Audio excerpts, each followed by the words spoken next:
Thank you, Mr. Speaker. Firstly, no one opposing this flight condones any of the crimes that these individuals have been found guilty of. It's the process of mass deportation which is fundamentally wrong. It's notorious for bundling people out of the country without due process. Does the Minister recognise that this decision effectively amounts to double jeopardy when those with some lesser offences have already served their custodial sentence? And does he recognise that the message that it sends about the consequences of being a white offender or being a black offender, given the racial disparities in sentencing? I hope the Minister agrees that no one is above the law, not even the government, and that no one is beneath adequate defence and proper legal representation, not even those born in other countries. So will he outline whether the deportees have been granted access to adequate legal advice and representation, whether any have been allowed to appeal these decisions, particularly given the lockdown descriptions and the likelihood that they would have no access to legal aid? On being above the law, just a final point, the Equality and Human Rights Commission has recently found the Home Office unlawfully ignored the warnings that the hostile environment was discriminatory. Can the Minister explain why the government is so comfortable continuing with a key part of the hostile environment policy when it's been so damningly called into question? And finally, has the Minister considered the impact on the 31 children who will be impacted by having a parent removed from this country? Mr. Speaker, the Home Office have got it wrong again and again on immigration, so will they think again, halt the deportation flight and finally end the illegal hostile environment?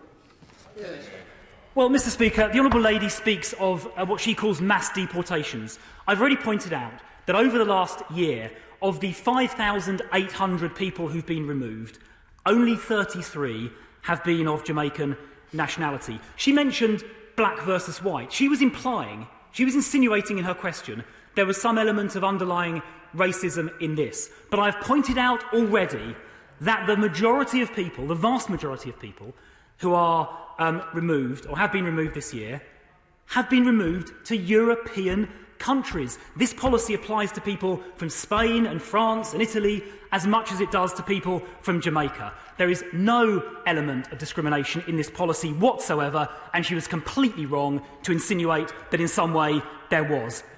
She asked a question about double jeopardy. She said, well, they've been punished once by a prison sentence already. But I say this, if somebody comes to this country and commits a serious criminal offence and puts our constituents at risk, it is right that once they serve their sentence, or a great part of it, they should be removed. And it's not just me that thinks that, it's the Labour members who voted for this law in 2007 who think that, some of whom are sitting in this chamber today. She mentions the ECHR and the compliant environment. This is nothing to do with the compliant environment. This is about implementing the 2007 Borders Act as we are obliged to do, and in terms of due process, there are ample opportunities to complain and appeal, as many people do. I've mentioned already the case of a murderer who was taken off this flight just a few days ago following legal appeals. We are protecting our fellow citizens, and I suggest the Honourable Lady takes a similar approach. Thank you, Mr. Speaker. The cost of deportation, economic, ethical and most importantly human, cannot be justified. Can the Minister confirm that an equalities impact assessment has been completed regarding these proposed deportations to demonstrate that you have paid due regard to equalities legislation?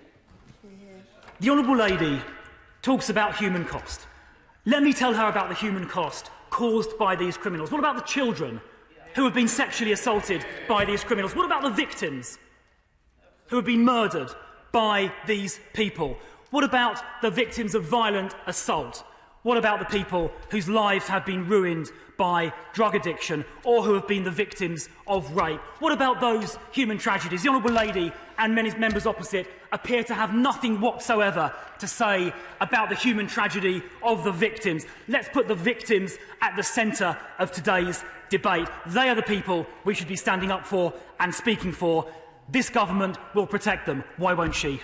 Let's head to Hackney with Diane Abbott. Diane Abbott. Does the Minister accept that many people feel that this mass deportation is both cruel and potentially dangerous? Cruel because he is separating families of people who have served their sentence, separating families just weeks from Christmas, and possibly dangerous because he is deporting vulnerable people, communities we know are particularly vulnerable to coronavirus, in the middle of a pandemic. Well, the Right Honourable Lady asks about whether this is the right thing to do. And the answer to that question is categorically yes, an answer that she herself gave when she voted in 2007 for the Act of Parliament under which the government is required to carry out these deportations. So the Honourable Lady herself voted for this measure. In relation to coronavirus risks, we've been carrying out these flights, as I said already, throughout the entire summer and autumn period, using methods which the High Court has found to be COVID-safe in immigration removal centres, using things like reverse cohorting, distancing, frequent testing, temperature checks, and so on and so forth. So I do not accept the point that the Right Honourable Lady made. And let me say again, the overwhelming consideration for members of this House should be protection of our constituents.